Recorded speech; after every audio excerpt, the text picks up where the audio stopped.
Prohibition and the Temperance Movement by Aidan Tapia. Thesis: The temperance movement was a highly debated topic that pushed Congress to pass an amendment that was unconstitutional. What was the temperance movement? The temperance movement, which was started by the women of the church, was a highly debated issue. Strangely, in the end, almost all Americans pushed to pass the movement. Instead of making it a law, Congress actually made it a constitutional amendment, which upset many Americans. Almost as soon as the amendment was passed, people deemed it unfair and unconstitutional. This was in part because the amendment did not just ban hard whiskey, it also banned any product with more than just 0.05% alcohol.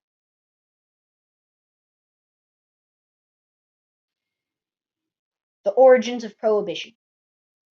By the turn of the decade, temperance societies were common in most communities across the U.S. Women played a strong role in the temperance movement, as the effects of alcohol were seen as a destructive force in families and in marriages. In 1906, a new wave of attacks began on the sale of liquor, led by the Anti-Saloon League and driven by a reaction to urban growth, as well as the rise of evangelical Protestantism and its view of saloon culture as corrupt and ungodly. In addition, many factory owners supported prohibition in their desire to prevent accidents and increase the efficiency of their workers. The passing of the 18th Amendment. Congress submitted the 18th Amendment, which banned the manufacture, transportation, and sale of alcoholic beverages, for state ratification.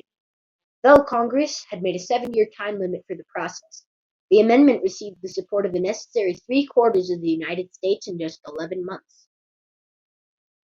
In October 1919, Congress put forth the National Prohibition Act, which provided guidelines for the federal enforcement of prohibition. Led by Representative Andrew Volstead of Minnesota, the chairman of the House Judiciary Committee, the legislation was more commonly known as the Volstead Act. Important people during the temperance movement. Wayne Wheeler was an influential part of Prohibition and the events leading up to it. He was basically an evil genius, and his tactics were brilliant. He was able to make people that hated each other agree on one thing: alcohol was bad. How did he do it? Well, first, he told factory workers that alcohol was a capitalist ploy to keep them lower than the upper-class citizens. He also told factory owners that alcohol was making their workers lazy. Wheeler told the black community that alcohol was hindering its progress, while racists were told alcohol turned black men into brutes. Totally opposing groups found themselves agreeing for one thing: no more alcohol. Another important person in the debate over alcohol was Carrie Nation. She was a single mother who saw people selling alcohol and the effects it had on men. She then decided to take matters into her own hands. She went into bars and saloons and smashed up the place with an axe and a purse full of rocks. Nation attempted to encourage other women to take on this destructive strategy, but none caught on to her strange attempts of diplomacy. The secret stills and the speak-easies. Because of the lack of alcohol, people started illegally manufacturing alcohol in secret stills that they hid everywhere, from cars to forests to parking lots to hidden caves. During Prohibition, people came up with all kinds of sneaky ways to hide the illegal liquor. There were these places called speak-easies, where people would manufacture, sell, and consume alcohol. One would have a special ID to get in. They were hidden in secret places so that the police wouldn't find them.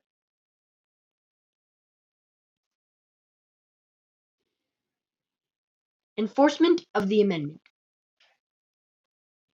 Both the federal and the local government struggled to enforce prohibition over the course of the 1920s.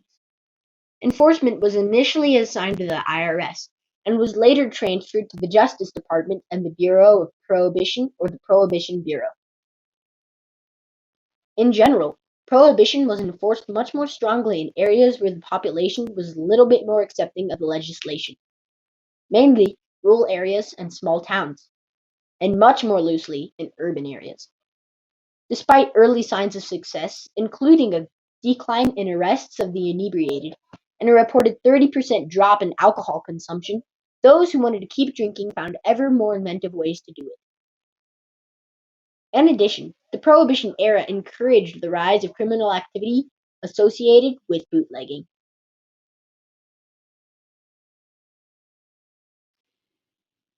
Prohibition's end.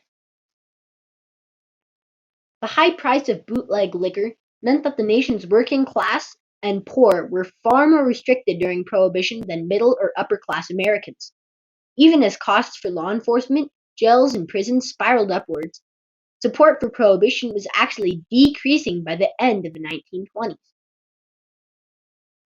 Also, fundamentalists and nativist forces had gained more control over the temperance movement, alienating its more moderate members. Though a few states continued to prohibit alcohol after Prohibition's end, all had abandoned the ban by 1966.